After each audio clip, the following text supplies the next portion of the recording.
Nouveau contrat producteur-transformateur-distributeur pour sauver l'agriculture française. Alors moi, je suis désolé d'être un peu poil à gratter, mais ça m'a beaucoup questionné quand On même. va essayer finalement de travailler dans l'intérêt général. On va certainement développer nos boutiques, mais en prenant le problème par un autre bout. Et on n'est pas dans la négociation, on est dans la compréhension des sujets. Mesdames, messieurs, bonjour. Enfin bonsoir plutôt.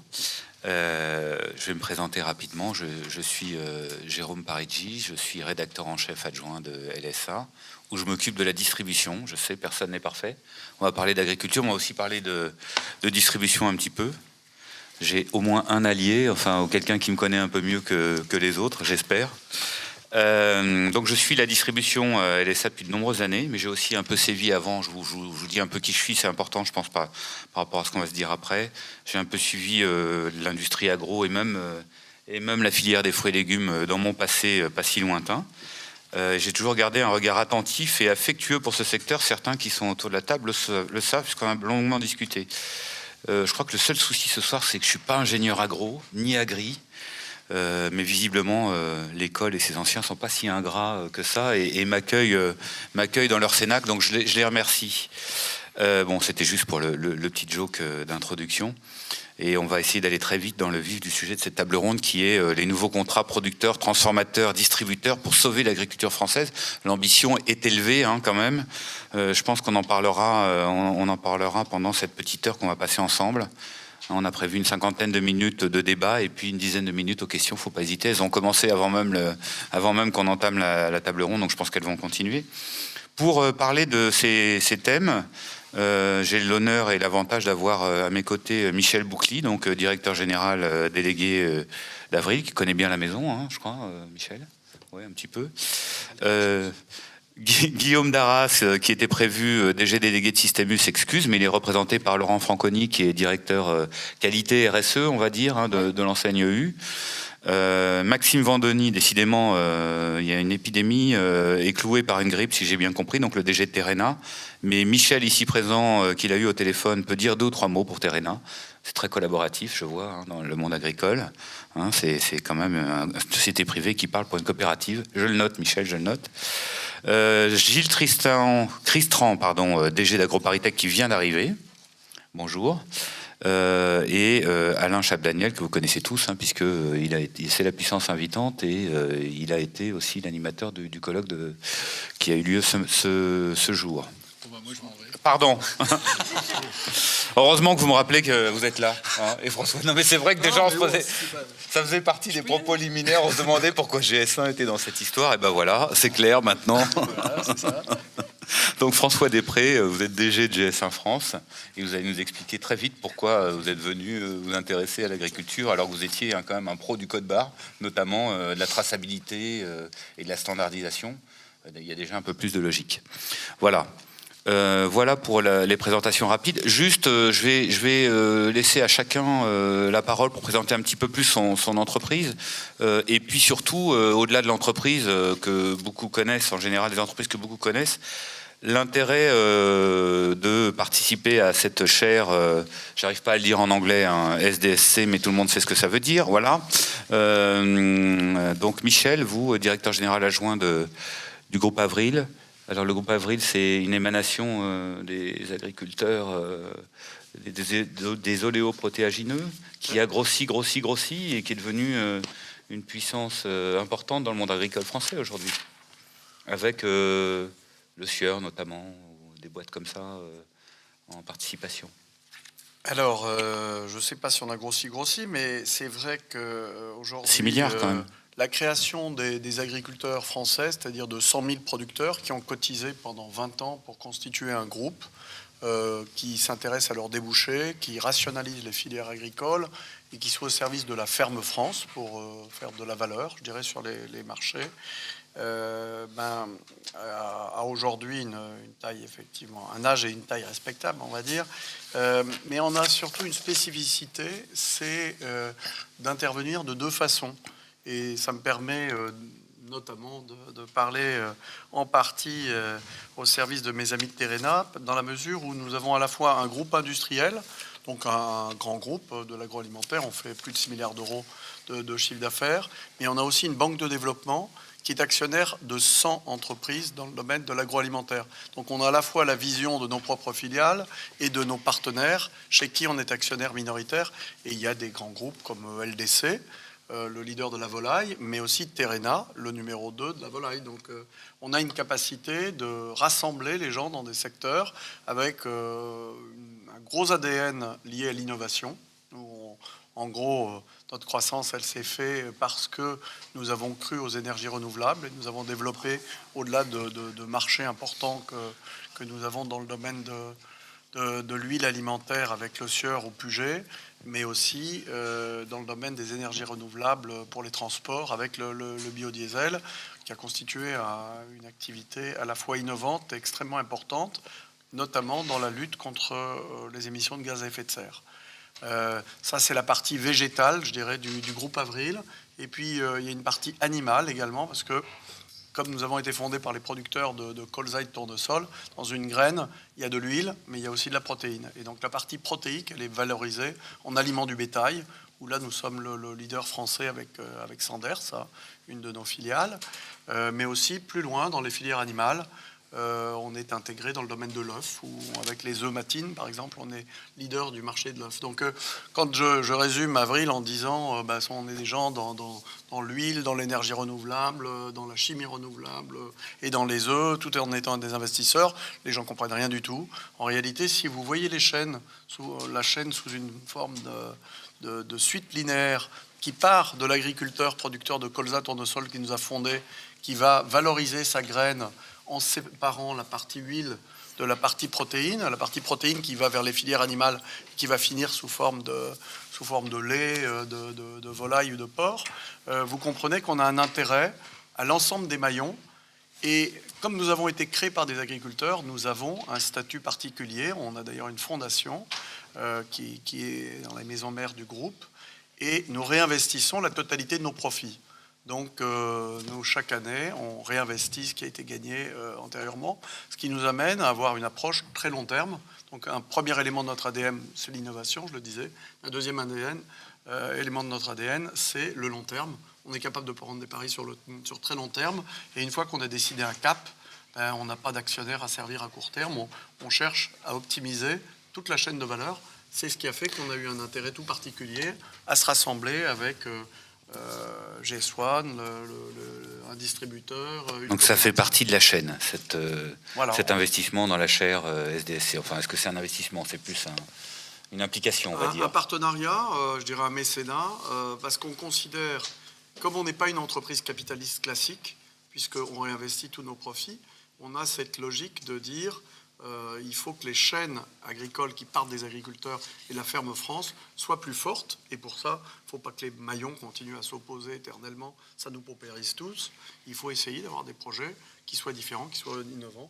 Et c'est pas mal d'avoir un lieu où on peut, en dehors du business, parler vraiment de projets créateurs de valeur dans le sens de l'intérêt de l'ensemble des parties prenantes. On va voir quels projets vous avez réussi à développer, en tout cas ceux dont vous pouvez nous parler. Laurent Franconi, directeur qualité RSE de Système U. Alors Système U, tout le monde connaît à peu près, c'est 19 milliards de chiffre d'affaires, c'est une belle croissance quand même en 2015, pas si mal dans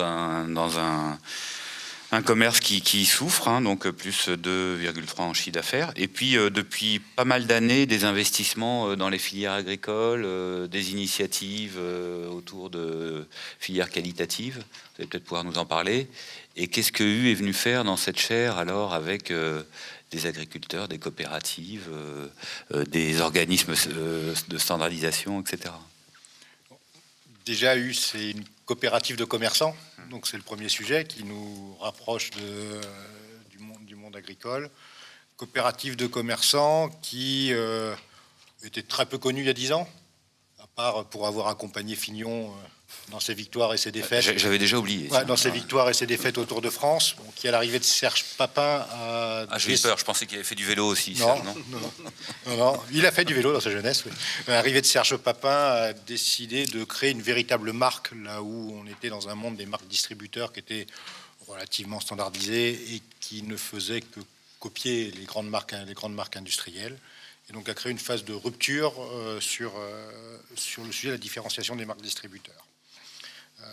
En particulier ces dernières années, autour de deux grands axes. Essayer de relocaliser en France, aussi bien en alimentaire qu'en non alimentaire, au maximum la fabrication des produits à marque EU, et essayer d'intégrer autant que faire se peut des ingrédients d'origine agricole française dans les produits U, que ce soit les produits bruts, et on prendra un exemple tout à l'heure, ou même élaborés. Pourquoi on est venu ici? On pourrait juste se remettre 10 ans en arrière dans d'autres métiers. Il y a 10 ans, quand on voulait un taxi, on appelait une compagnie de taxi, et puis on demandait si on pouvait avoir un taxi dans 10 minutes. Puis il arrivait une demi-heure plus tard. Puis il refusait votre carte bleue. Puis le trajet coûtait 2 fois plus cher que ce qu'il vous avait annoncé. Et puis un matin est arrivé Uber, où en 2 minutes, au moment où vous voulez un transport, et ben vous savez où il se trouve, vous savez combien ça va vous coûter. Puis on pourrait faire la même analogie avec le monde de la musique. Il y avait des distributeurs de musique qui ont expliqué pendant des années que la musique, ça serait sur un CD, si possible au prix qu'ils imposaient, parce qu'ils ne voulaient pas de concurrence pour pouvoir mieux rémunérer leurs artistes. Et puis ils n'ont pas vu arriver Spotify ou Deezer, qui ont compris que le client voulait peut-être autre chose, voulait peut-être pas être propriétaire de sa musique, mais pouvoir l'écouter là où il se trouvait. Voulait pas forcément avoir un support physique, mais un support dématérialisé. Et ces gens-là ont prospéré. Nous, ce qu'on voudrait pas, c'est se réveiller un matin en tant que distributeur et réaliser que dans notre amont, il y avait des tas de gens qui ont produit des tas de choses, qui savent ce qu'ils produisent, qui savent l'expliquer, qui ont peut-être une vision aujourd'hui du client, mais qui rarement l'expriment. Pour la première raison, c'est souvent on leur demande pas leur avis. Et à l'autre bout, un client qui a des attentes. Alors, on croit les connaître au travers des études, puisque si on demande qui est prêt à consommer bio, tout le monde est prêt à consommer bio. Et puis les statistiques d'achat sont pas toujours à la hauteur de ce que revendique le client.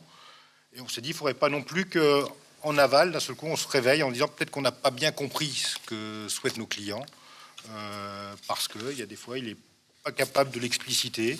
Mais pourtant, faudrait être capable de lui donner certaines informations, être plus transparent sur ce que contiennent nos produits, de manière à favoriser l'acte d'achat. Donc on s'est dit, si on ne veut pas demain se retrouver dans la même situation que les taxis, que les producteurs de musique, il serait peut-être bien de regarder ce qui se passe un peu sur l'ensemble de cette chaîne, voir de quelle innovation on a besoin, parce que notre monde est en train d'évoluer, le monde de la distribution. Et donc la chaîne qui va du producteur au distributeur est en train d'évoluer, est en train d'innover à toutes ces étapes. Et aujourd'hui, il faut absolument être capable, en laboratoire, de comprendre comment on peut travailler avec des grands groupes, qu'ils soient industriels ou des grands groupes coopératifs qui sont un peu à l'image de notre organisation. Et vous développez, je crois, déjà des initiatives avec Terena, notamment. Bon, Maxime Vandoni n'est pas là, mais vous pourrez nous parler de ce que vous arrivez à faire aujourd'hui. Alors, François Després, je vous ai oublié tout à l'heure, je ne vais pas vous oublier maintenant, directeur général de GS1. Et je vous disais quand on a préparé cette table ronde, mais que diable vient faire GS1 dans pas dans cette galère, mais dans les champs, puisque je vous connais plus dans les rayons, à travers les codes barres et dans les usines. Et je vous savais pas, JS1, oui, on dit JS1 ou GS1? On dit les deux. Voilà, bon, comme vous voulez. Alors, qu'est-ce que vous venez faire dans cette chaire? Quel est votre apport finalement et votre intérêt? L'intérêt des multiples. À partir du moment où on parle de supply chain, GS1 est jamais bien loin. Donc, oui. Voilà, donc ça c'est le premier point. Après, il s'agit d'une chaire de collaboration entre entreprises. Et donc, un des fondements historiques depuis plus de 40 ans maintenant de GS1, c'est d'être une espèce de plateforme collaborative entre les entreprises. Donc, ça vient naturellement. Ensuite, c'est une organisation qui a été créée pour définir des standards ou ce qu'on peut appeler une sorte de langage commun ou de dénominateur commun entre les entreprises, sur lequel elles acceptent de s'entendre. C'est un des seuls lieux GS1 sur lesquels, avec certaines règles, on a le droit de s'entendre sur les pratiques ou les standards qu'on va utiliser, plus ou moins techniques. Et ça fait quand même un certain temps que les entreprises finalement se retrouvent chez GS1 pour partager, j'allais dire, les meilleures solutions possibles pour pouvoir échanger. Alors c'est vrai que historiquement, elles se sont mis d'accord sur un échange assez simple qui est l'identification des produits, d'accord. Ce qui est l'identification d'un produit, ça s'est un peu complexifié avec le temps. Ça a identifié des palettes, ça a identifié des transports, ça a identifié des documents, ça identifie beaucoup de choses. Et il se trouve que les changements que nous, on voit apparaître chez GS1, ils sont surtout l'allongement des supply chains, à mon avis. C'est-à-dire qu'avant, on était en relation industrielle-distributeur, fondamentalement. J'allais dire de sortie d'usine à arriver dans l'entrepôt ou dans le magasin. Et de plus en plus, le consommateur, il lit les codes barres, donc il est impliqué dans la problématique. Et puis, les produits, ils sont faits d'un certain nombre d'ingrédients sur lesquels des besoins d'identification et de traçabilité se renforcent. Donc, en fait, on a un schéma de complexification des supply chains qui est assez significatif. On a même le e-commerce qui fait que dans le libre-service, on avait une vision assez faible de l'aval de la supply chain, le consommateur qui ramène chez lui, et finalement maintenant il se fait de plus en plus livrer chez lui, donc ça fait un autre point de supply chain encore plus important.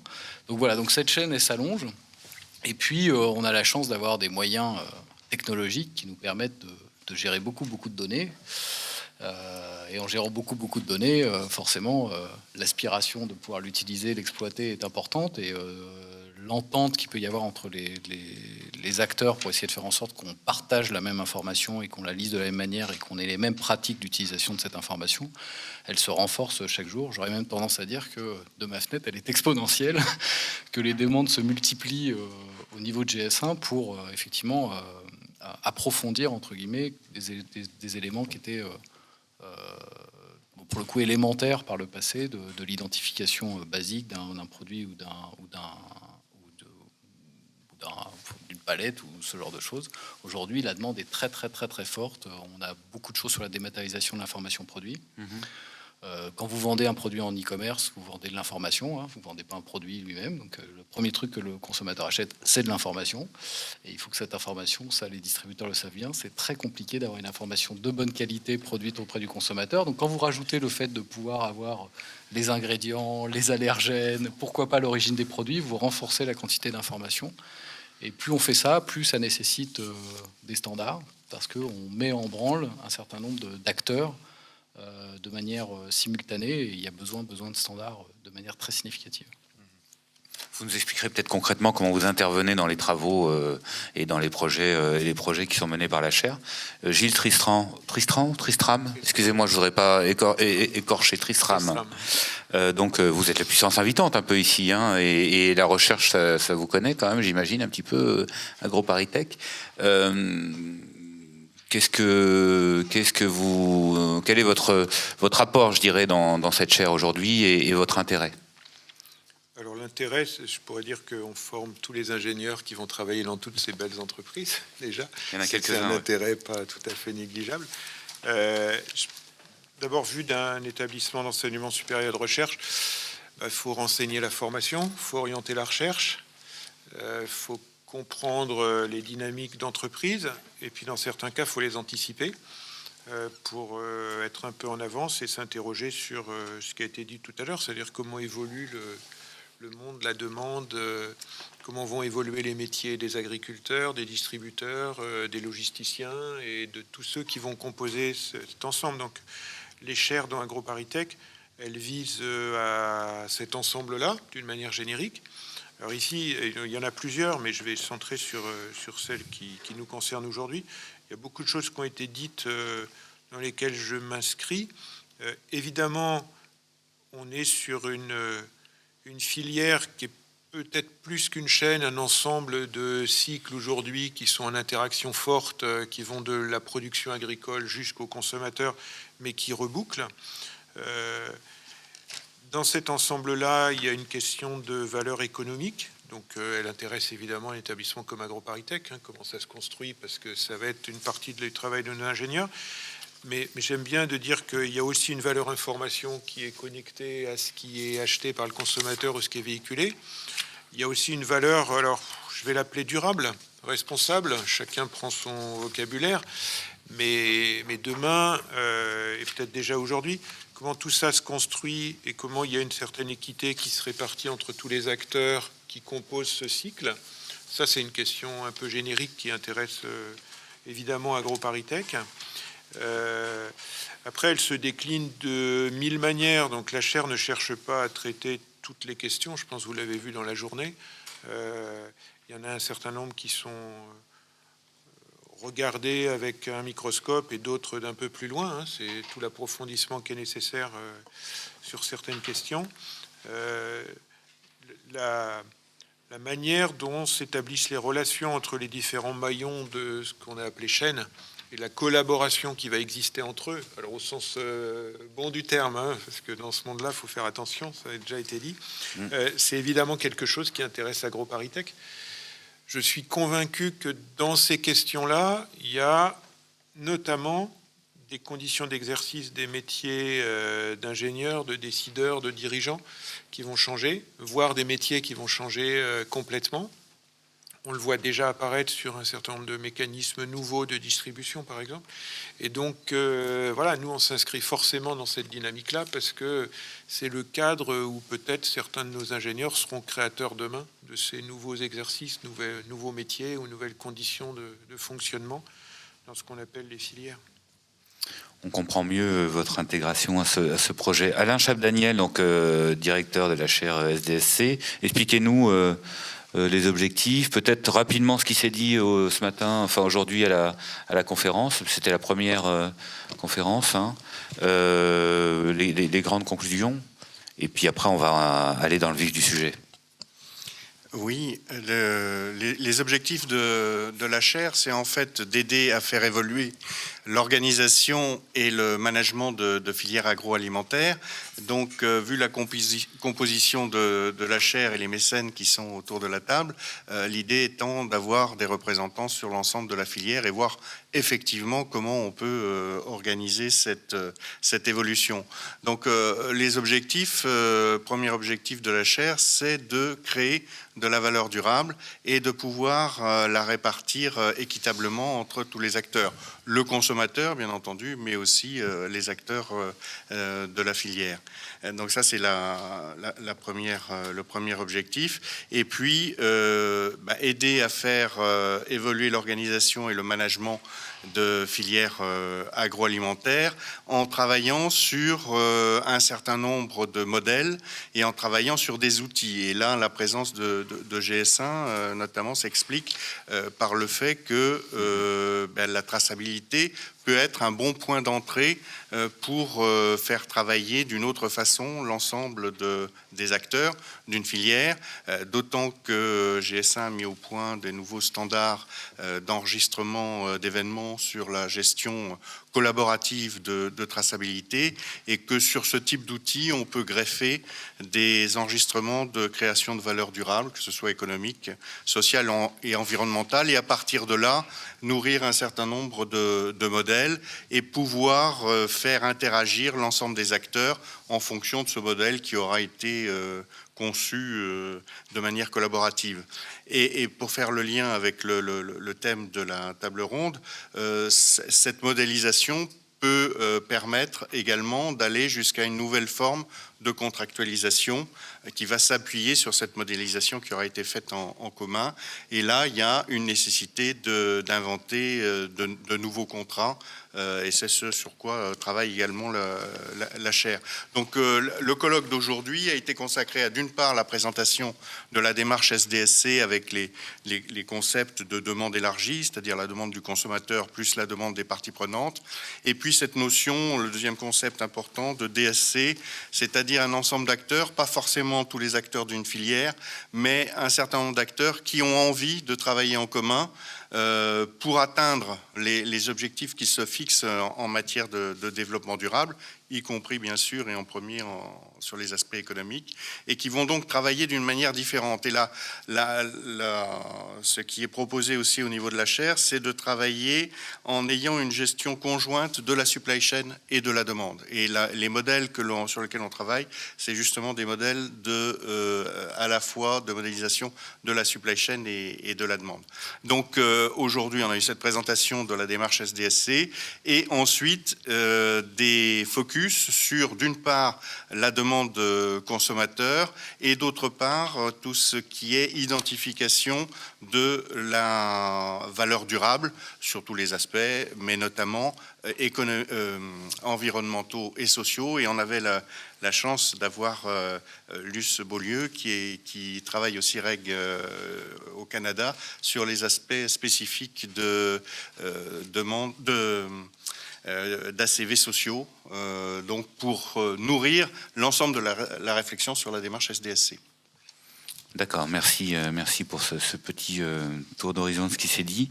Michel, juste sur Terena peut-être, puisqu'il n'est pas là, mais je pense que c'est quand même important de parler d'un acteur important de cette chaire. En 2 mots, Terena. Oui, alors Terena, donc c'est une des principales coopératives françaises. Alors je me permets d'en dire un mot à la demande de son directeur général, dans la mesure où on est très présent à leur côté. Notamment, on vient de faire une opération de reprise du groupe Doux qu'on a annoncé la semaine dernière, l'exportation de poulet. Mais l'ensemble du groupe Terena, c'est une coopérative territoriale de dimension considérable sur les Pays de Loire et une partie du Poitou.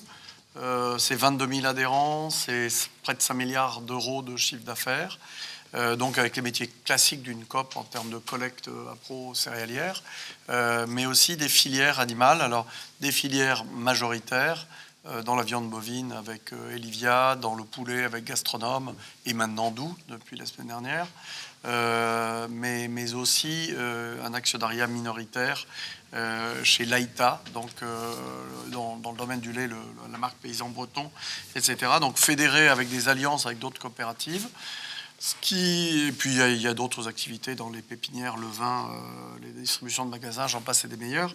Mais ce qui est de spécifique à Terena et qui les a amenés à rejoindre les partenaires de la chaire SDSC, c'est qu'ils ont développé un concept en 2008 à peu près sur la nouvelle agriculture, qui qualifie de nouvelle agriculture et qui est basée sur les idées de Michel Griffon sur l'agriculture écologiquement intensive, donc avec des pratiques agricoles innovantes, hein, c'est très fondé sur l'innovation, de façon à porter tout au long de la chaîne, mais y compris le maillon producteur agricole, des pratiques respectueuses de l'environnement, tout en étant performantes en termes de productivité pour réconcilier deux aspects qu'on oppose parfois.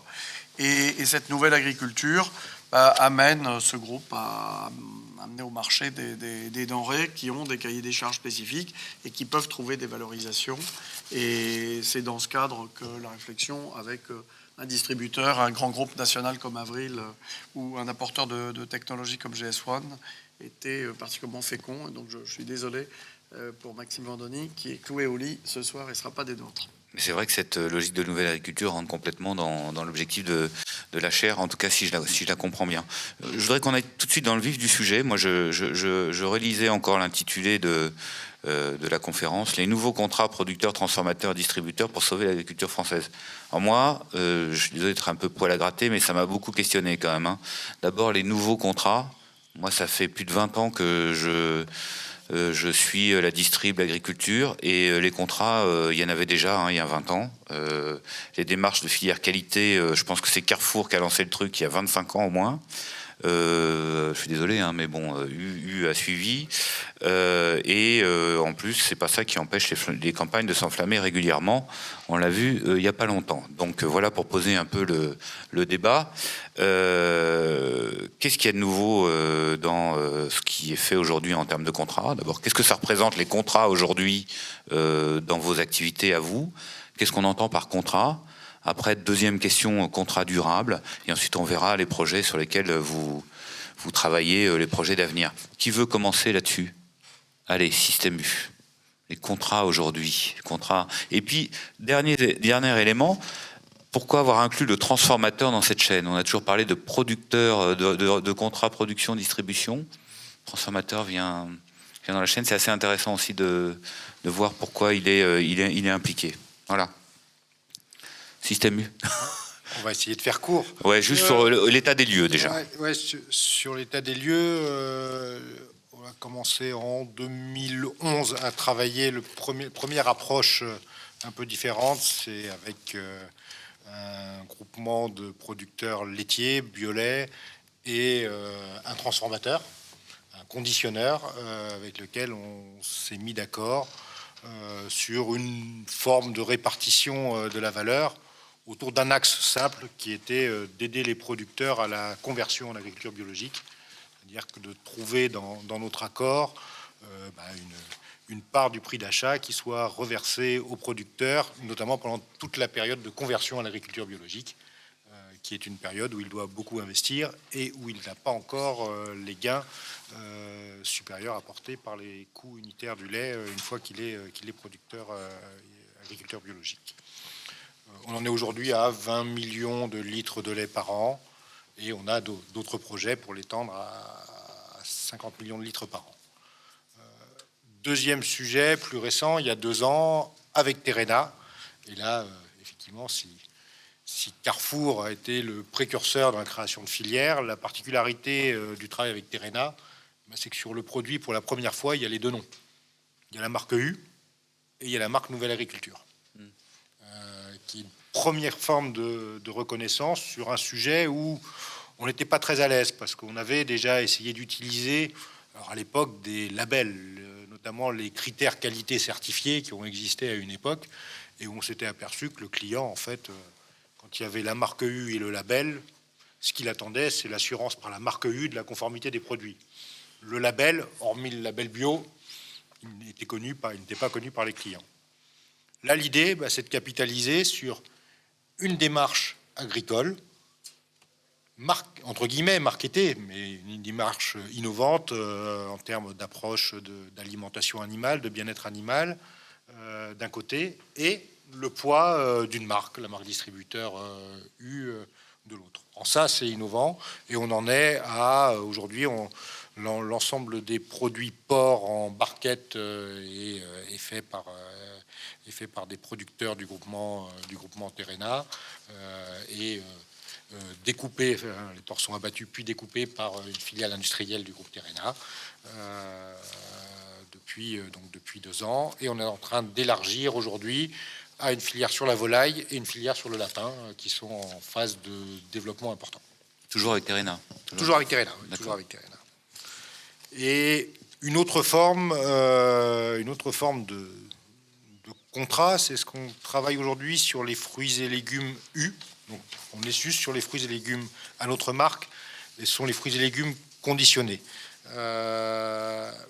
Particularité, c'est d'avoir intégré dans le contrat une mécanique d'amélioration continue, donc un bilan annuel qui ne se fasse pas seulement sur les prix, qui ne soit pas seulement un renouvellement du contrat de 3 ans qui est signé, mais qui soit un partage commun sur comment petit à petit intégrer les meilleures pratiques agricoles sur la base de l'observation de chacun des producteurs au niveau de son champ ou de son verger selon les produits. Et enfin, dernière forme de ce qu'on pourrait appeler contractualisation, c'est ce qu'on a pu développer autour des achats locaux. Alors, beaucoup de distributeurs revendiquent de l'achat local. Ce qu'on a essayé de faire depuis 3 ans, c'est d'encadrer ça, c'est de donner à nos patrons de magasins un outil qui est un outil qu'on a appelé U2, sélectionné par votre magasin U2 et derrière le nom de la région ou du département, dans le but de donner une visibilité contractuelle sur ce qui est fait avec un agriculteur ou un fabricant d'un produit industriel. En quoi c'est nouveau? C'est vrai que jusque-là, oui, on avait de l'achat local, c'est normal, on est un groupe d'indépendants, il y a beaucoup, c'est naturel que... C'est culturel. Culturel que nos patrons de magasins achètent local. Par contre, ils n'avaient aucun engagement à communiquer sur les produits, à les mettre en avant dans le magasin. Donc régulièrement, oui, ils achetaient de manière locale, mais il n'y avait aucune visibilité pour le producteur ou l'industriel de la mise en valeur de son produit dans les rayons. Donc quand ils se retrouvaient mélangés au même produit d'une grande marque, en général, il y avait peu de performance commerciale. Et dans notre monde, quand il n'y a pas de performance commerciale, ça a tendance à disparaître rapidement des rayons. Donc l'idée là, dans une nouvelle forme de contractualisation, c'est de s'engager sur la visibilité donnée à ces produits achetés localement dans nos rayons. Avec quand même un peu de cahier des charges qualité derrière, j'imagine, non? Il y a quand même une volonté de différencier. Pas Pas forcément. forcément.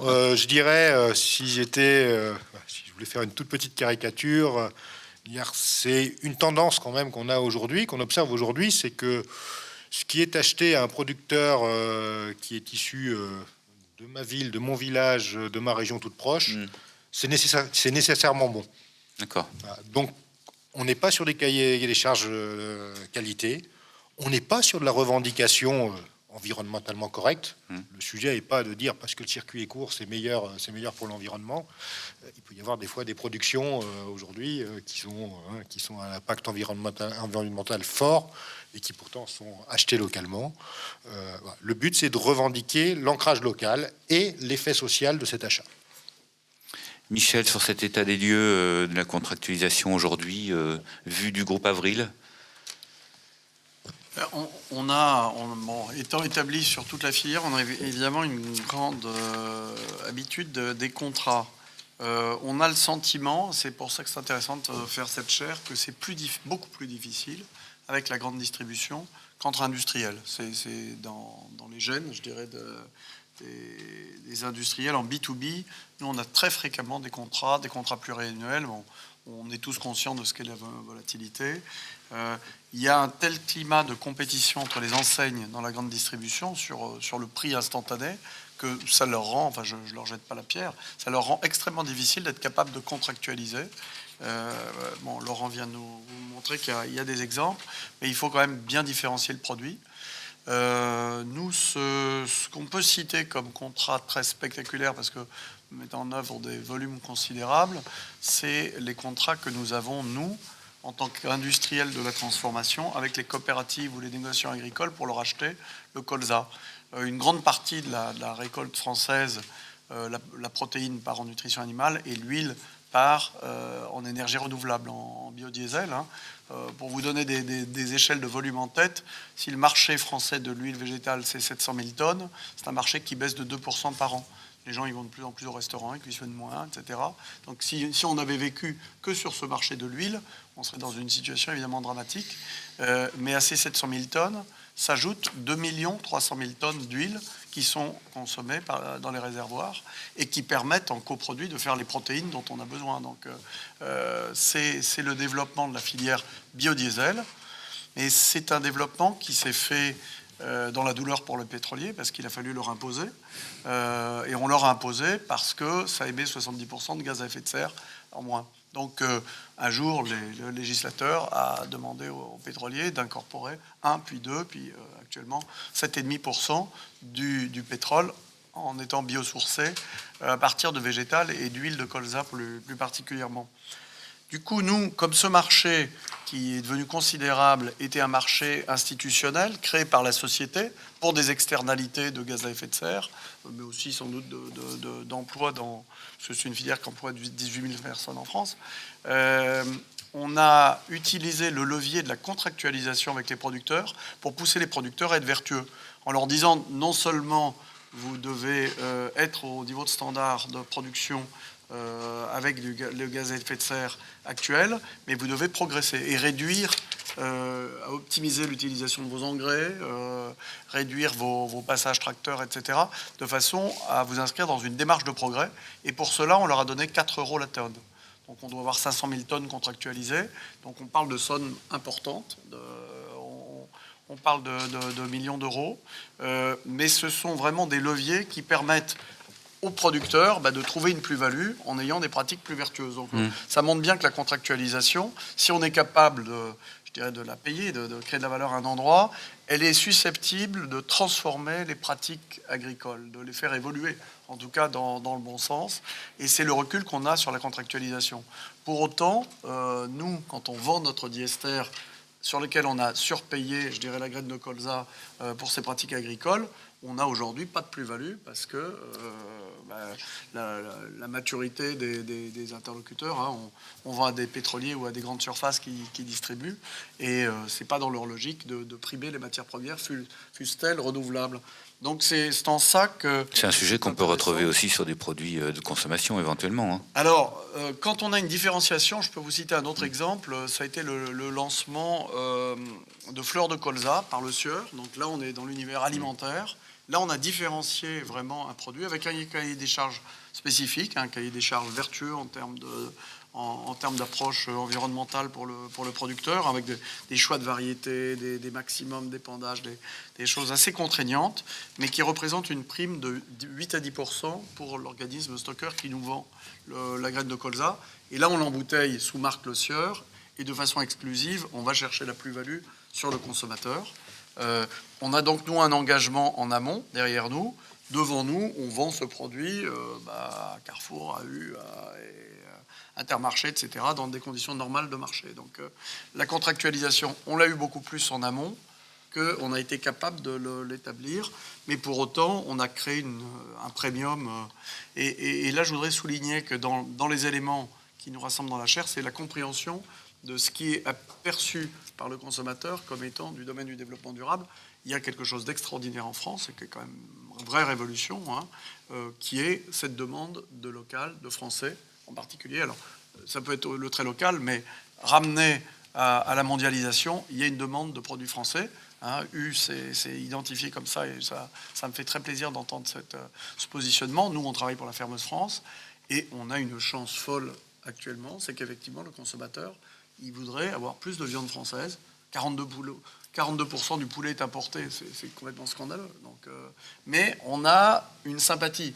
Qui dit sympathie, dit pas un centime de plus en termes de demande, mais à nous d'organiser des chaînes de valeur compétitives, parce que l'externalité positive Ferme France, elle est perçue en termes d'emploi, en termes d'approche globale, par nos parties prenantes et par nos consommateurs. François Després, j'imagine que ça vous parle, cette idée de localisation, traçabilité de produits et de proximité de production. Juste sur la contractualisation et les pratiques aujourd'hui, c'est quoi votre vision à vous? Est-ce que vous faites une comparaison, par exemple, avec d'autres secteurs, entre l'agriculture et d'autres secteurs qui sont plus ou moins contractualisateurs, on va dire? Voilà.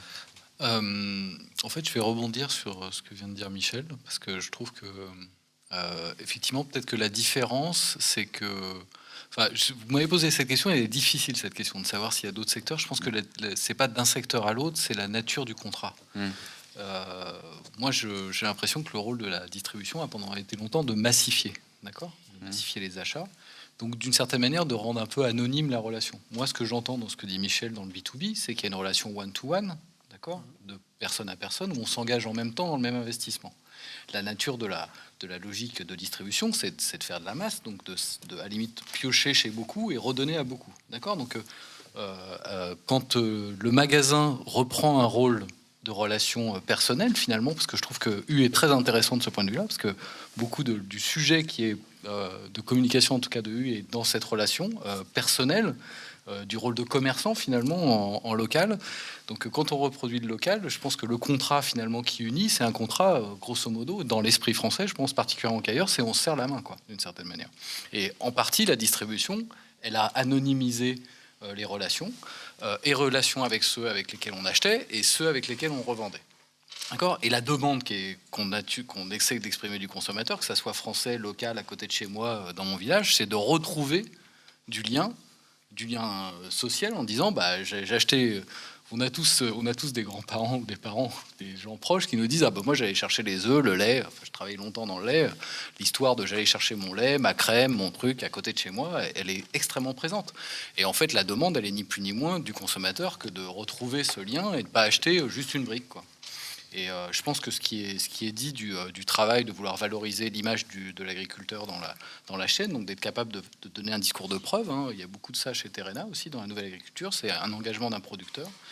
Et c'est le contrat, finalement, c'est comme si, pour moi, le nouveau contrat, conceptuellement, c'est un contrat finalement de toute la chaîne où chaque intervenant est visible du point de vue de celui qui finalement va... avec son argent, donner de la valeur à ce qui a été fait en amont. Donc c'est soit le contrat du commerçant, l'exemple du beurre, il est intéressant, parce que l'exemple du beurre, ce que je disais, il donne un truc qui n'a pas de valeur, c'est dire bonjour et merci et au revoir, ce que les taxis ont un peu oublié, accessoirement.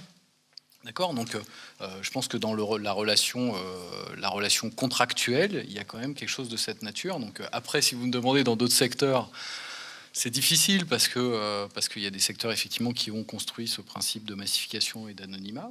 Alors, j'aurais tendance à dire qu'on demande particulièrement l'intervention de GS1 quand c'est comme ça, parce que il y a besoin de trouver finalement des ressorts et des compensations. Maintenant, moi, il y a un petit secteur qui s'appelle l'automobile, dans lequel il y a une logique de sous-traitant qui est très forte, où d'une certaine manière, l'investissement dans l'innovation du sous-traitant, elle sert celui qui assemble derrière, et il y a un mariage aussi dans l'innovation. C'est ce qui est décrit, je pense, et dans les logiques de Terena et d'Avril, à mon avis, il y a de ça, et je trouve que Système U, dans ce qu'il décrit, souhaite aussi retrouver cette dimension plus humaine dans la relation. Maintenant, de ma fenêtre, je suis mal placé en tant que GS1 pour parler de ces contrats de cette nature. Ce que j'observe, c'est que nous, on aide à donner des outils qui permettent de donner de la visibilité, c'est-à-dire à rendre, à mettre un visage sur cette relation parfois un peu anonyme qu'il y a dans cette chaîne de valeur complexe. Voilà. Enfin, je ne sais pas si mes camarades peuvent réagir, mais voilà, de ma fenêtre, je vois ça. Moi j'aimerais, comme l'heure avance, j'aimerais qu'on parle quand même des projets qui sont en cours. Puisqu'on a fait un petit état des lieux des contrats, on a parlé de ce qui était fait, notamment en B2B. Aujourd'hui, qu'est-ce que vous développez de nouveau, d'intéressant pour développer cette valeur durable, créer de la valeur durable en tout cas, dans les contrats que vous menez? Peut-être Laurent Franconi sur U. Qu'est-ce qui est mis en place aujourd'hui de nouveau et d'intéressant, et les projets sur lesquels vous travaillez, grâce peut-être à la chaire, hein? Oui. Deux choses, grâce à la chaire et notamment avec le groupe Avril, où on a passé un peu de temps à essayer de trouver ensemble, si on parle de la filière tournesol puis huile, comment on pourrait travailler. On a vu dans les différents types de contractualisation, la contractualisation amont peut être quelque chose de courant entre le monde industriel et le monde agricole. En aval, je l'ai présenté comme exemple, entre un distributeur qui fabrique des produits à sa marque ou qui fait fabriquer des produits à sa marque et un industriel, on y arrive. Le plus compliqué, c'est quand vous avez un distributeur qui a une marque forte et un industriel qui a une marque forte. Pour ça, il faut retrouver dans la chaîne, dans toute la chaîne, il faut retrouver de la valeur. Si la valeur reste juste la multiplication du volume par le prix sur un produit standard, vous n'arriverez pas à recréer de la valeur et vous serez sur les obstacles qui ont pu être décrits à l'instant. On ne fera que de la massification. Là, on a commencé à essayer de chercher quelque chose de nouveau, donc de repartir. On repart du champ, de la géolocalisation du champ, du lieu où va être triturée la graine, puis après du lieu où se trouvent les entrepôts de Système U, puis après du lieu où se trouvent les magasins, pour essayer de voir si il existe une chaîne de valeur qui pourrait avoir du sens quand on veut traduire une notion de local, par exemple. Pour voir si, au travers des différents flux qui peuvent se créer, de la graine jusqu'au magasin, on arrive à faire de l'optimisation qui permettrait de créer une autre valeur. Et voir si, à la fin, elle peut se répartir autrement. Donc c'est l'avantage de repartir de zéro, je dirais presque en chambre, de faire travailler au sein de la chaire des gens qui essayent de réfléchir sur ce que c'est que de l'huile, ce que c'est que de l'huile pour un client et quelle valeur on pourrait lui accrocher en plus de celle qu'on a accrochée aujourd'hui, de telle manière à trouver cette nouvelle valeur et du coup peut-être cette nouvelle forme de répartition de la valeur. On part de rien. On a mis un an à discuter, à sortir des données, à essayer de voir s'il y avait des logiques territoriales d'achat de nos magasins. Et au fur et à mesure, petit à petit, on est en train d'essayer de trouver un sujet sur lequel l'univers global d'Avril peut répondre à l'univers global de U pour trouver quelque chose à faire en commun, alors qu'au départ, je suis assez cash, quand on a commencé à travailler et à parler huile U, huile de Sieur, tant qu'on est sur ce sujet-là, c'est difficile de trouver un territoire commun parce qu'on est dans l'opposition des marques et dans le schéma traditionnel. Donc d'abord sortir du schéma traditionnel et après trouver la valeur et après voir comment la modélisation SDSC peut nous aider à les répartir. Michel Boucli, il faut sortir du schéma traditionnel alors pour ces nouveaux contrats? J'entends avec plaisir qu'apparemment les collègues ont réussi. Donc, alors maintenant je serai vraiment sécurisé comme je l'aurais vu en magasin. Chez U, bien sûr, c'est là où je vais. Non, bon, ce qui est assez extraordinaire, vous ne vous rendez pas compte de ce que sont les relations habituelles entre les fournisseurs, la grande distribution, et surtout, on sort là de Si, je m'en la rends phase de bien compte. négociation. Jérôme, il sait très bien ça.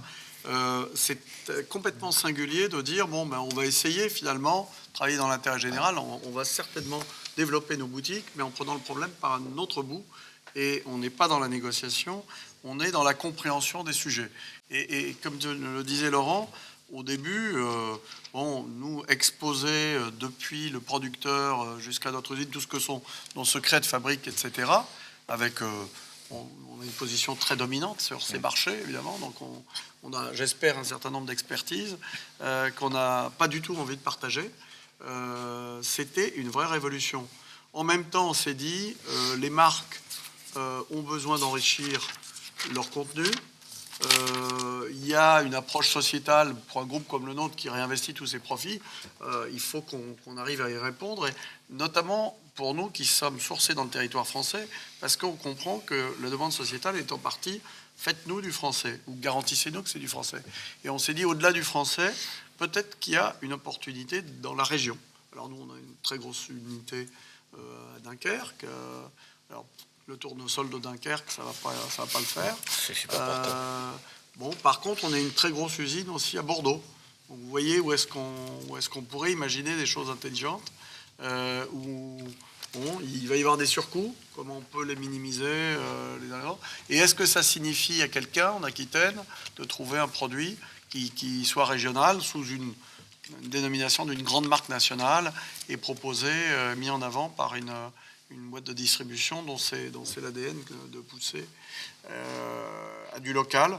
Bon, je trouve que c'est un sujet magnifique. Honnêtement, je ne suis pas certain que derrière les bonnes fées autour du berceau de la chair, on est un enfant qui se développe, parce que c'est compliqué, parce qu'on n'en a pas fait la preuve aujourd'hui. On espère qu'on vous restituera des choses qui auront franchi un cap de plus d'ici un an.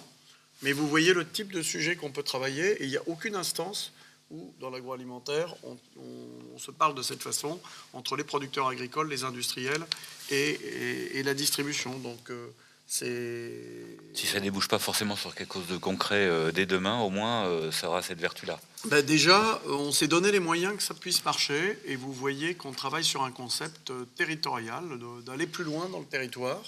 Il faut encore comprendre si ça parle aux citoyens, aux consommateurs. Est-ce qu'à Bordeaux, ça lui dit que nous, on a fait 130 millions d'euros d'investissement sur une usine à Bordeaux? Bon, a priori, pour les gens, quand ils doivent faire leur choix d'une huile par rapport à prendre quelque chose de banalisé, est-ce que ça n'a pas du sens pour eux d'avoir un tournesol de cette région avec un employeur de la région? Je pense qu'il y a un vrai sujet. Est-ce qu'on ira jusqu'au bout? Autrement, c'est qu'on est mauvais. Donc, on va y arriver. François Després, on parlait en préparant cette réunion, on parlait du collaboratif, et là on parlait des échanges d'informations, du confidentiel, du fait qu'on avait des secrets de fabrication, etc. Est-ce que ça aussi, les nouveaux contrats, ça n'appelle pas une certaine révolution dans l'approche des échanges? Et là, on est au cœur de votre sujet à vous, aussi. Oui, après, on peut. Là aussi, il se passe quand même pas mal de choses. Moi, je crois beaucoup au fait que de plus en plus les entreprises trouvent des modes de collaboration comme celui qui est exprimé ici. Voilà. Un mouvement, comme si c'était un mouvement de réinternalisation de certaines compétences. C'est vrai que les entreprises ont beaucoup externalisé un certain nombre de choses, mais je crois beaucoup à la possibilité qu'il y ait une logique collaborative. On parle beaucoup d'économie collaborative, et je pense que les entreprises, enfin nous on le constate, elles viennent chez GS1 pour essayer de trouver des solutions communes à leur marché, sur des choses parfois assez élémentaires de standard, mais quand on partage de l'information, il faut être sûr qu'on le fasse, alors je redis une litote chez nous, mais qu'on le fasse dans le même langage, qu'on partage la même information au même moment, de manière synchronisée, et pour se synchroniser, il faut quand même un minimum travailler ensemble. Donc ça, c'est un constat. Moi, j'aime bien ce concept de dire qu'il y aura des démarches effectivement B2B en mode collaboratif, empreinte de long terme. Et il me semble que ce qui rend possible ça, c'est de plus en plus cette mise à disposition de beaucoup de... Alors, je vais parler plutôt de dimension numérique, mais à mon avis, le numérique met ça. C'est-à-dire que que ce soit sous forme de plateforme ou de partage d'informations, notamment dans des logiques de traçabilité. On voit immédiatement l'énorme falaise que représente l'information et le partage d'informations. Donc du coup, moi, je crois beaucoup au fait que les entreprises acceptent une forme de lâcher prise, de partager de l'information. Alors bien entendu, elles en garderont beaucoup pour elles, mais elles essaieront aussi d'en partager, de créer, d'enrichir de l'information en connectant celle dont elles disposent avec... parce que pour faire du local, pour connecter un consommateur avec un produit, mine que rien, il faut quand même partager de l'information. Il faut que le consommateur ait accès à l'information sur le produit. Il faut que l'information sur le produit soit construite. Et que pour faire tout ça, avec tous les intermédiaires qu'on connaît, on est bien obligé à un moment donné d'être dans ce mode collaboratif. Donc, et le gros de ce qu'on voit dans l'économie numérique, dans ce qui se dégage, cette dimension collaborative, qu'elle soit plus ou moins mercantile selon comment elle est appréhendée, on peut parler de Uber ou de Airbnb ou de choses comme ça, toujours est-il qu'à un moment donné, il y a une mise en commun quelque part. Et il me semble que parmi les choses qu'on peut construire de manière très intéressante dans l'avenir, je ne sais pas si c'est un contrat, mais j'entends moi dans ce qui est dit de la possibilité d'un contrat. L'impossibilité d'un contrat repose sur un engagement à long terme entre deux parties. Et en partie, ça veut dire qu'on accepte d'une certaine manière un peu de lâcher prise et de faire confiance à l'autre. D'accord ? Je ne veux pas faire du Darty, mais d'une certaine manière, voilà, il y a une dimension de confiance qui doit s'instaurer. Et la confiance, elle veut dire que tu me donnes quelque chose et je te donne quelque chose. Et je pense que l'information sera indéniablement le terreau de ça. Et je pense que c'est ce qu'on expérimente beaucoup dans la chaire. C'est la capacité, il y a certains travaux qui sont menés par certains thésards, des thésards surtout, sur le fait qu'on se partage une information et qu'on essaye d'avoir une analyse sur tout le long de la chaîne. Et je pense que ça fera des petits, peut-être que ça fera pas des petits opérationnels tout de suite, mais conceptuellement et dans l'intelligence qu'on y met, indéniablement, c'est dans l'air du temps et ça va se matérialiser un jour. Alors Michel Boucli, Laurent Fanconi, sur cet aspect contrat de confiance collaboratif, je ressors le claim de Darty. Ils l'ont abandonné d'ailleurs, le contrat de confiance, donc c'est pas si simple. Et puis après peut-être Alain Chapdaniel pour conclure peut-être sur les travaux actuels et les perspectives, et puis après on laissera la place aux questions s'il y en a dans la salle. Juste ce contrat. Moi je dirais que j'étais pas trop... d'accord avec le titre de la chaire qui parle de sauver l'agriculture par les contrats, etc. Bon, c'est un non-sens total. Ça n'a pas cette ambition. Je pense qu'on a recentré le débat sur ce qu'on peut faire, apporter plus de valeur, etc. Et le contrat, il est particulièrement nécessaire, mais particulièrement difficile dans ces temps de volatilité. C'est-à-dire, ce qui a énormément changé, c'est la rapidité à laquelle les matières premières bougent.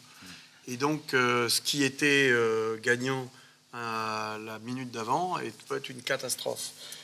Et donc, comment on arrive à donner de la durée pour être franc, c'est pas quelque chose qu'on a trouvé aujourd'hui. On évoque ce mot incantatoire, un peu le contrat comme la solution à tous nos maux. En cette période de volatilité, il reste quand même à imaginer des choses. Ce qu'on est capable de faire, c'est des éléments de différenciation qui sont garantis par, et c'est quand même un contrat, un certain niveau de contrat, par un engagement long terme. Ça on a su le faire, et avec de la création de valeur, du premium, etc. En revanche, le vrai sujet auquel est confronté notamment l'éleveur, c'est qu'il est pris en tenaille entre des matières premières végétales qui bougent très très vite, et puis le prix de la viande. Et là, avoir, je dirais, une capacité dans la filière à lisser les choses, c'est-à-dire à être parfois gagnant, parfois perdant. Moi, je ne l'ai pas vu expérimenter, donc il faut être modeste. Donc, les contrats dans la durée, c'est possible. Un premium, c'est possible. Après, véritablement mitiger la volatilité, j'ai rien vu de tel à ce jour. Et c'est un sujet pour la distribution. Année de la chaire. C'est un sujet pour la distribution aussi, un petit peu, Laurent Fanconi. Du coup, juste deux remarques. Bien sûr, la relation U-Terrena est encadrée par un contrat.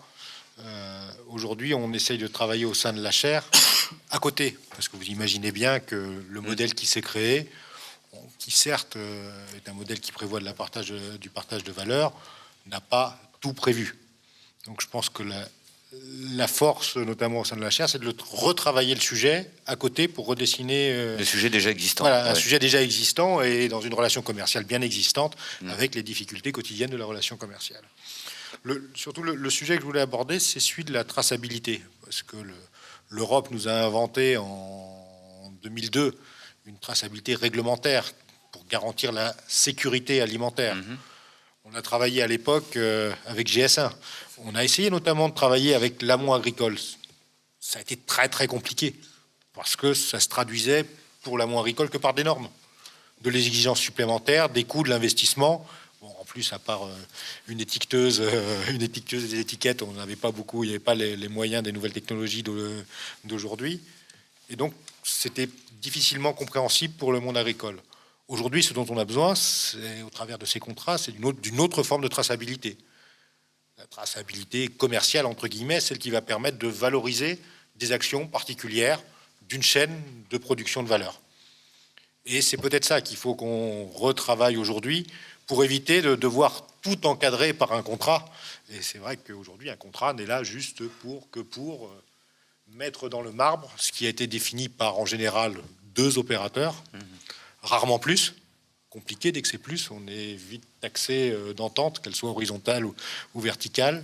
Donc la traçabilité sera certainement le support d'une nouvelle forme de contractualisation, peut-être un peu plus souple, qui fasse qu'on évite de parler que de durée dans un contrat, puisque effectivement la première manière de parler de la contractualisation, ça a été de dire on va essayer de donner de la visibilité aux producteurs sur 3 ans plutôt que sur une année.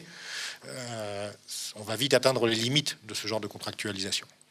François Després, vous partagez traçabilité? Oui, enfin moi J'imagine. si je suis Vous buvez du petit lait. c'est ce qu'on disait en préparant. C'est pour la question était que vous me posiez, c'était est-ce que c'est quoi les contrats chez GS1? Pour moi, le premier contrat de GS1, c'est de faire un standard. Donc le standard en soi est une contractualisation effectivement multipartite où on s'entend sur quelque chose, un socle sur lequel après on travaille intelligemment. Je suis entièrement d'accord. Bon, voilà, c'est là où il y a un mode collaboratif obligatoire, c'est-à-dire que s'entendre sur un dénominateur commun, je ne sais pas si c'est un contrat, parce que effectivement, peut-être qu'il faut revoir la question de contrat. En tout cas, c'est un accord entre un certain nombre de parties sur une manière de fonctionner, sur des bases techniques et technologiques partagées, et un standard, hein, bêtement, qui est le socle sur lequel les acteurs vont bâtir demain des outils. Et je suis d'accord, la réglementation à ce site particulier qu'elle impose qu'elle nous fait faire des figures imposées, où parfois on pourrait peut-être faire un petit peu mieux au passage. Alain Chapdaniel, est-ce que toutes ces évolutions, tous ces constats, ça vous renforce j'imagine, dans l'objet de la chaire, mais est-ce que ça vous inspire aussi? Oui, ça m'inspire beaucoup. Je voulais revenir simplement sur le fait que la contractualisation n'est pas un objectif de la chaire. En tout cas, c'est pas le premier. C'est plutôt un aboutissement. Et c'est ce qu'il faut réussir. C'est pas les contrats. Ce qu'il faut réussir, c'est la modélisation et la création commune d'un modèle entre tous les acteurs. Et quand on aura réalisé, et c'est sur quoi on travaille, que ce soit d'ailleurs sur la filière porcine qui existe déjà et donc sur lequel on peut s'appuyer avec des données chiffrées et pouvoir proposer donc un modèle de fonctionnement et d'optimisation de relations en gérant conjointement la demande et la supply chain, ou réinventer complètement autour d'une huile régionale, puisque là il n'y a rien qui existe en tant que tel entre Avril et Système U.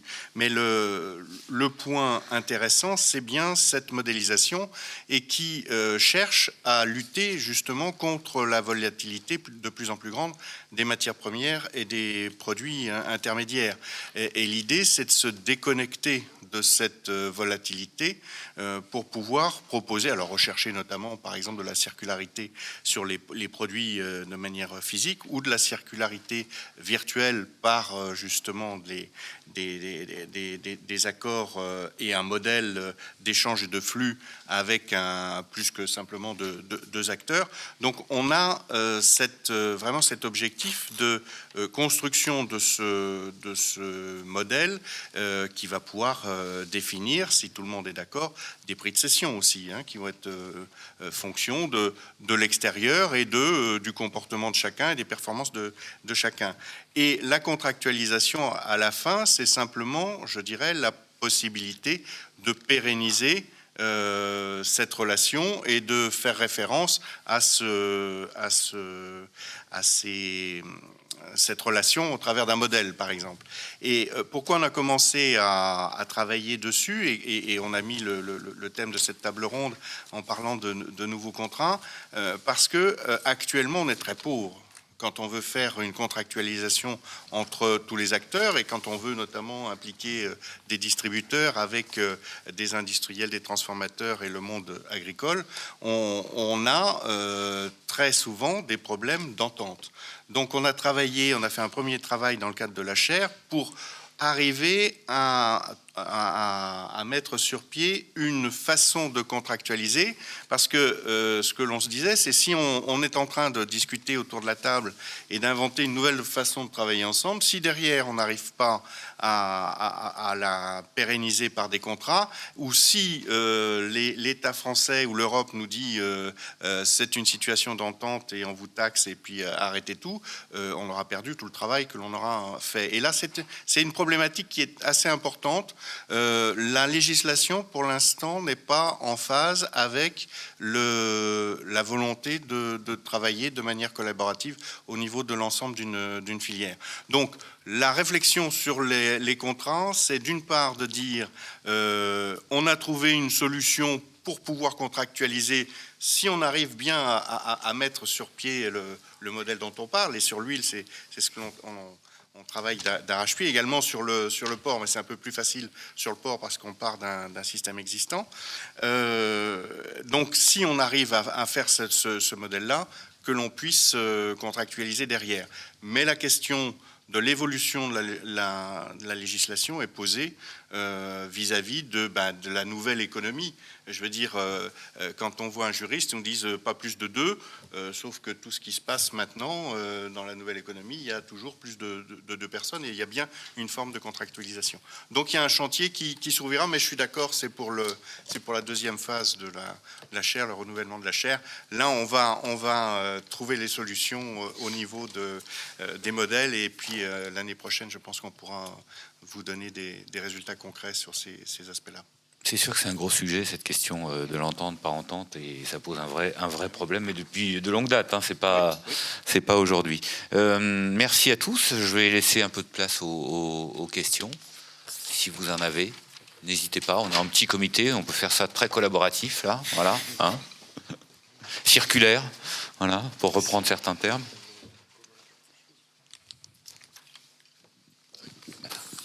Vous avez déjà commencé avant la conférence, vous continuez après, c'est formidable. Oui. En fait, il m'a invité pour que je pose des questions. C'est pour ça, d'accord. Je voulais renchérir, c'est ce que disaient François et Alain, parce que le contrat ne peut jamais tout régler, et c'est pour ça que la confiance existe, parce que il y a toujours un impondérable, et c'est l'adage biblique qui garde les gardiens, quoi. Le contrat, c'est un gardien, mais il y a toujours besoin de quelque chose d'autre.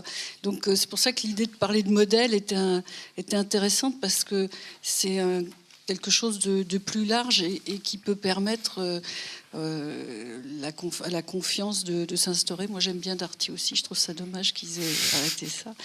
Et alors, justement, en parlant de confiance et de modèle, puisque je suis quand même un peu impliquée dans cette chaire, je voudrais vraiment dire que pour nous, chercheurs, c'est formidable. Alors, c'est formidable d'une part parce qu'effectivement, il y a des doctorantes, puisqu'on n'a pas encore de doctorants hommes, qui peuvent que vous aider financièrement, de manière assez contractuelle, à faire leur thèse, mais aussi que pour elles et pour nous, ce que vous nous apportez, c'est la possibilité d'étendre au réel nos travaux. Parce qu'on fait des travaux de recherche. Et moi, en comportement du consommateur, la recherche, ça peut être très, très abstrait. Et grâce au fait que on échange avec vous, que demain, on aura ce groupe demande qui sera là demain, on se réunira demain après-midi, par le fait que les doctorantes doivent venir vous présenter les travaux, etc., ça nous fait un ancrage dans le réel. ce qui est vraiment important. Et en plus, ça nous donne vraiment la possibilité de dépasser une audience qui est en général 3 gugus enfin c'est pas des gugus, c'est des collègues qui vont relire notre article, qui paraîtra dans une revue de recherche, qui sera lu par au moins 500 personnes, alors que là, nos travaux, ils peuvent avoir une implication dans les magasins, dans les produits, et voilà. Merci.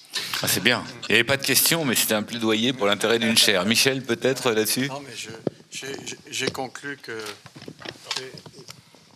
J'ai compris qu'on allait avoir une réduction sur notre cotisation à la chaire, compte tenu de notre contribution. T'es un distributeur, toi, t'es dans les négos tout de suite. Oui, bon, Gilles, je sais pas ce qu'il en dira, mais on verra. Là, j'ai mal compris. Alors, non, ce que je voudrais dire, c'est que c'est vrai que c'est important, ça fait partie aussi de la tâche des entreprises, de participer au projet de formation. AgroParisTech, moi, c'est une école qui est très chère à mon cœur, évidemment, parce que j'y ai vécu des années heureuses. Je pense que énormément d'élèves actuellement arrivent avec... font le choix de cette école souvent. Nous, à l'époque, c'était pour le tiers-monde. Là, maintenant, c'est plutôt pour l'environnement, pour le RSE, etc. Et je pense que c'est la responsabilité des enseignants de les aider à préciser leur projet de façon à ce qu'il ait un impact dans la vraie vie, qu'il ne soit pas juste un truc entre soi. Et de ce point de vue-là, le fait qu'il y ait des professionnels de la distribution, de l'industrie, du contrat avec les agriculteurs, qui finalement sont dans la même famille de pensée, parce que faut pas croire qu'il y a d'un côté des intellectuels sympathiques et RSE, et puis de l'autre des méchants distributeurs. Non, je pense que tout le monde a beaucoup de similarités dans l'approche, mais on manque parfois de moyens pour les intellectuels de passer au réel, et pour les gens du réel d'apporter des éléments qui ne soient pas quantifiables de façon monétaire immédiate. Donc, or, ça crée vraiment de la valeur pour les parties prenantes. Donc, je pense que ça fait partie de notre boulot aussi aux entreprises de collaborer avec les corps enseignants pour aider des élèves qui, en général, ont une aspiration, à la fois un très bon niveau intellectuel et une aspiration très noble, à utiliser tous ces savoir-faire et ces aspirations pour apporter une contribution ici et maintenant. Laurent Franconi, il y a des choses à ajouter? Non. C'était beau. Hein. Et à se confronter au monde du réel le plus tôt possible, que ce soit auprès d'agriculteurs, auprès d'une industrie, auprès d'un distributeur. Oui, d'ailleurs, Agro forme des distributeurs et des industriels. Il y a beaucoup d'agro dans la distrib. Et chez EU, il y en a beaucoup. Hein. Oui, bien sûr. Commencez par vous, Guillaume Darras, voilà, qui est comme le directeur général aussi. Bref, c'est une bonne école, visiblement. Une autre question, peut-être? Oui, Gilles, allez. T'es gentil, Michel, parce que j'ai un rendez-vous, donc je vais vous quitter. Voilà, ça c'est la réaction. C'est le mot de la fin. Pour moi, oui. Non, deux choses. D'abord, oui, certainement, je l'ai dit en introduction, toutes ces questions-là, elles servent à former aussi, elles servent à se poser les questions de ce qu'on met dans la formation. Je pense que la diversité des attentes des étudiants qu'on voit arriver dans AgroParisTech, ingénieurs ou master, elle est beaucoup plus grande qu'on peut l'imaginer. Et je suis assez convaincu que un des fils directeurs qu'ils ont tous aujourd'hui, c'est l'envie de faire et d'inventer, de créer et de s'impliquer dans tout un tas de questions. Et c'est pas que environnemental ou durable, c'est une multitude de questions et de dimensions de ce qui fait le métier d'un ingénieur. Voilà. Donc moi, je suis très très confiant de ce point de vue-là sur la capacité des élèves ingénieurs à plonger dans toutes ces questions, qu'elles prennent en compte le consommateur, la production primaire ou n'importe quelle étape sur la chaîne, y compris la distribution. Voilà. Et pas assez chez GS1, je l'ai dit, mais ça, on y travaille un peu. Mais je suis vraiment désolé. Ça va venir. On vous excuse. Vous excuse. Dernière question peut-être, s'il y en a une. Non. Ce cri du cœur. Bonsoir. Je voudrais vous poser une question au panel de mécènes. Vu qu'on parle de sujets qui sont d'intérêt de citoyens lambda et aussi de nos sujets de recherche et nos sujets de nos activités professionnelles. Qu'est-ce que vous verrez comme prochaine étape suite à ces 3 ans de chaire SDSC? Laurent, est-ce que tu accepterais avoir d'autres distributeurs autour d'une prolongation de la chaire? Je ne sais pas, Michel Boucli, Avril ou Terena, vous accepterez avoir d'autres coopératives agricoles pour continuer les travaux de recherche sur une agriculture plus durable et plus dans l'air du temps pour la France? C'est une excellente question. D'autres partenaires, d'autres interlocuteurs sur la chaire? Oui, absolument. Enfin, ça ne me poserait absolument aucun problème. On est actionnaire de 100 sociétés, donc on peut vous en ramener 99 puisque Terena est déjà là. Mais le sujet, c'est d'arriver à créer une intimité, une confiance, etc., et que ça puisse fonctionner. Pour moi, le succès de la chaire, il passera par l'aboutissement de certains projets concrets. Je pense qu'on est quand même dans une phase où on n'en a dit que des choses positives, et maintenant, le next, c'est d'être dans la vraie vie jusqu'au bout. J'ai mon tournesol régional, par exemple, et donc ça, c'est une étape nécessaire. Après, on pourra se poser ces questions de volatilité qui sont si difficiles à résoudre, qui supposent encore plus de confiance, probablement. Donc, pourquoi pas? Moi, le sujet, je suis fanat. Élargir, pourquoi pas, si ça n'empêche pas de travailler les partenaires. C'est plus facile en petit club qu'en large. Donc, ça a plutôt réussi, ça, du point de vue de la confiance. Donc, mais il n'y aurait aucun inconvénient de principe à avoir des partenaires complémentaires. Laurent Franconi. Oui, je pense que le premier cercle d'élargissement, c'est après, au fur et à mesure, de complexifier, entre guillemets, la chaîne. Avant de trouver un autre distributeur, un restaurateur hors domicile qui achète aussi des produits bruts ou semi-élaborés, complémentaires de ce que peut faire un distributeur. Peut-être pas les mêmes morceaux quand c'est dans la viande, pas pour la même utilisation. Quand on est en fruits et légumes, peut-être pas les mêmes parce qu'il va les transformer alors que nous on va les vendre directement comme ça. Donc il va y avoir petit à petit cette réflexion sur comment on part de la diversité du monde agricole et on arrive à la diversité du monde de la distribution au consommateur final. Donc, ce premier élargissement pour moi est important. Le deuxième, après, in fine, on va travailler des standards.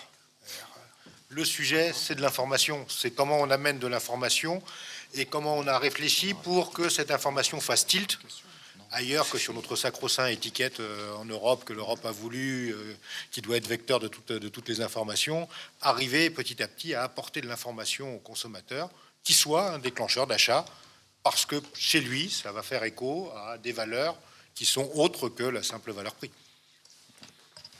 C'est vrai que la piste d'un transformateur, enfin d'une collectivité ou un grand groupe de restauration peut être intéressante. Une dernière question peut-être, monsieur. Après on arrête, sauf s'il y a vraiment une urgence, mais on a dépassé d'une demi-heure quand même. Ouais. Je vais faire très vite. Merci beaucoup pour vos témoignages. Je suis ancien diplômé d'AgroParisTech. Je voulais remercier Gilles Tristram, mais il s'est enfui, alors c'est dommage. On parle de contrat producteur, transformateur, distributeur. Est-ce qu'on parle aussi de contrat avec le consommateur? Vous venez d'en parler, Laurent. Et si oui, comment est-ce qu'on fait pour que le consommateur soit inscrit dans le contrat et qu'il soit au courant de ce qui se passe? Par exemple, sur le projet de groupement entre les producteurs et les conditionneurs, est-ce que le consommateur est au courant de ces projets-là? Et si oui, comment, par quels moyens? Et sinon, par quels moyens il pourrait être au courant? C'est une bonne question. Laurent? Non, le consommateur, c'est pas moi. Justement, ce que je disais, c'est que l'intérêt, c'est de partager une vision de ce que pourrait attendre le consommateur. Non, sur ces projets-là, c'est vrai que la première étape qu'on a eue, c'est déjà de voir comment on pouvait décloisonner nos modes de fonctionnement et réfléchir ensemble. Après l'étape où, d'un point de vue marketing, on s'était dit on n'a peut-être rien à travailler.